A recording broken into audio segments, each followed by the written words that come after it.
മുണ്ടക്കൈ ചൂരൽമല ഉരുൾപൊട്ടൽ ദുരിതബാധിതർക്കായി ജനശബ്ദം ആക്ഷൻ കൗൺസിൽ നടത്തിയ കളക്ടറേറ്റ് ഉപരോധ സമരം അവസാനിപ്പിച്ചു. ADM ഡെപ്യൂട്ടി തഹസിൽദാർ ജനശബ്ദം ആക്ഷൻ കൗൺസിൽ ഭാരവാഹികളും കളക്ടറേറ്റിൽ നടത്തിയ ചർച്ചയിലാണ് തീരുമാനമായത്. അന്തിമ ലിസ്റ്റ് പുനഃപരിശോധിക്കും. കെട്ടിട ഉടമകളുമായി ജില്ലാ കളക്ടർ അടുത്ത ദിവസം യോഗം വിളിക്കും എന്ന വ്യവസ്ഥയിലാണ് തീരുമാനം. വിവരങ്ങളുമായി PS അർജുൻ ചേരുന്നു. അർജുൻ, കൂടുതൽ വിവരങ്ങൾ.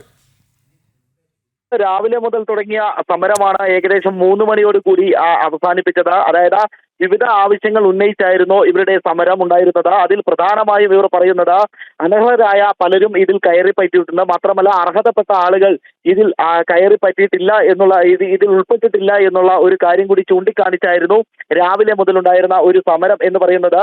ഏകദേശം 173 കുടുംബങ്ങൾ ഇപ്പോഴും ആ ലിസ്റ്റിൽ ഉൾപ്പെടാനുണ്ട്. അത് ഇതുവരെയും ഉൾപ്പെട്ടിട്ടില്ല. നേരത്തെയും ഇത്തരത്തിലുള്ള ആരോപണങ്ങൾ ഉന്നയിച്ചപ്പോൾ 49 പേരെ കൂടി ഉൾപ്പെടുത്തി ഈ ലിസ്റ്റ് വീണ്ടും പുനഃക്രമീകരിച്ച വീണ്ടും ഇത്തരത്തിൽ ലിസ്റ്റ് ഇറക്കുകയായിരുന്നു. എന്നാൽ തന്നെയും വീണ്ടും 173 പേർ ഈ ലിസ്റ്റിൽ നിന്നും പുറത്തു പോയിട്ടുണ്ട്. കുടുംബങ്ങൾ പുറത്തു പോയിട്ടുണ്ട്. അട്ടമല, ചൂരമല, മുണ്ടക്കൈ തുടങ്ങിയ പ്രത്യക്ഷത്തിൽ തന്നെ ദുരന്തം ഏറ്റുവാങ്ങിയിട്ടുള്ള ആളുകൾ തന്നെയാണ് ഇവർ. അതുകൊണ്ട് തന്നെ ഇവരെ അടക്കം ഈ ലിസ്റ്റിൽ ഉൾപ്പെടുത്തണം എന്നുള്ളതാണ് പ്രധാനമായും ഇവർ ആവശ്യപ്പെടുന്നത്. മാത്രമല്ല 7 പേർ ഇതിൽ അനധികൃതമായി കയറിയിട്ടുണ്ടെന്നുള്ള ഒരു ആരോപണം കൂടി ഉയർത്തുന്നുണ്ട്. അതായത് ഇത്തരത്തിൽ ഒരാൾക്ക് തന്നെ 2 റേഷൻ കാർഡ് ഉണ്ടാവാം. അതുകൊണ്ട് തന്നെ ഇത്തരത്തിൽ 2 വീടുകളൊക്കെ അനുവദിച്ചു കിട്ടിയ വ്യക്തികൾ ഉണ്ട് എന്നുള്ള ഒരു ആരോപണം അടക്കം ഇതിൽ ഉയർന്നു വരുന്നുണ്ട്. അതുകൊണ്ട് തന്നെ ഇത് അംഗീകരിക്കാൻ കഴിയില്ല. ഈ 7 പേരുടെ ലിസ്റ്റ് പൂർണ്ണമായും വീണ്ടും പരിശോധിക്കണമെന്നായിരുന്നു ഇവരുടെ ആവശ്യം. ഇത് കൃത്യമായി തന്നെ ഇന്ന് പരിശോധിക്കുമെന്നും ADM ദേവകിയും അതുപോലെ തന്നെ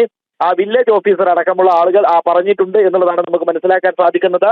അത്തരത്തിൽ ദേവകിയുമായിട്ടുള്ള ഒരു ചർച്ചയിൽ കൃത്യമായി പറഞ്ഞത് ഇത്തരത്തിലാണ്: ആരൊക്കെ അനധികൃതമായി കയറിയിട്ടുണ്ടോ അത് കൃത്യമായി പരിശോധിക്കും, അന്തിമ ലിസ്റ്റ് കൃത്യമായി പരിശോധിക്കും എന്നുള്ളതാണ്. മറ്റൊന്ന് എന്ന് പറഞ്ഞു കഴിഞ്ഞാൽ കെട്ടിട ഉടമകളുമായി ബന്ധപ്പെട്ട കാര്യങ്ങളാണ്. ഈ പ്രദേശത്ത് കെട്ടിട ഉടമകൾ ധാരാളമായിട്ടുണ്ട്. അതുകൊണ്ട് തന്നെ ഇവർക്ക് നഷ്ടപരിഹാരം കൃത്യമായി നൽകേണ്ടതുണ്ട്. അതുമായി ബന്ധപ്പെട്ട ചർച്ചകൾ നാളെ കളക്ടറേറ്റിൽ നടത്തുവാനുള്ള ഒരു സാധ്യതയുണ്ട്. കളക്ടർ ഇവരുമായി ചർച്ച നടത്തുമെന്നുള്ളതാണ് നമുക്ക് മനസ്സിലാക്കാൻ സാധിക്കുന്നത്.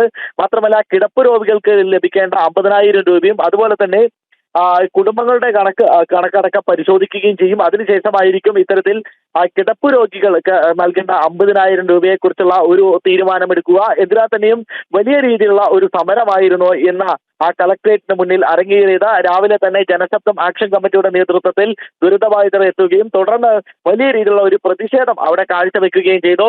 അതേ തുടർന്ന് പിന്നീട് ഈ കളക്ടറേറ്റ് പടിക്കൽ കുത്തിയിരുന്നു കൊണ്ട് പ്രതിഷേധിക്കുന്ന ഒരു സാഹചര്യം ഉണ്ടായി.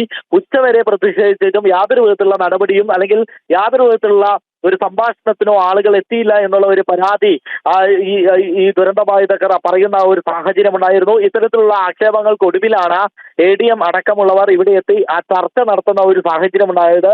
ഈ ചർച്ചയിലാണ് കൃത്യമായി ഈ ലിസ്റ്റ് പുനഃപരിശോധിക്കാമെന്നുള്ള ഒരു ഉറപ്പ് നൽകിയിരിക്കുന്നത്. മുണ്ടക്കൈ ചൂരൽമല ഉരുൾപൊട്ടൽ ദുരിതബാധിതർക്കായി ജനശബ്ദം ആക്ഷൻ കൗൺസിൽ നടത്തിയ കളക്ടറേറ്റ് ഉപരോധ സമരമാണ് ചർച്ചയെ തുടർന്ന് അവസാനിപ്പിച്ചത്. അവരുടെ ന്യായമായ ആവശ്യങ്ങൾ പരിഗണിക്കാം എന്നുള്ള ഉറപ്പ് ഉദ്യോഗസ്ഥരുടെ ഭാഗത്തു നിന്ന് ഉണ്ടായി എന്നുള്ള വിവരങ്ങളാണ് PS അർജുൻ കൈമാറിയത്.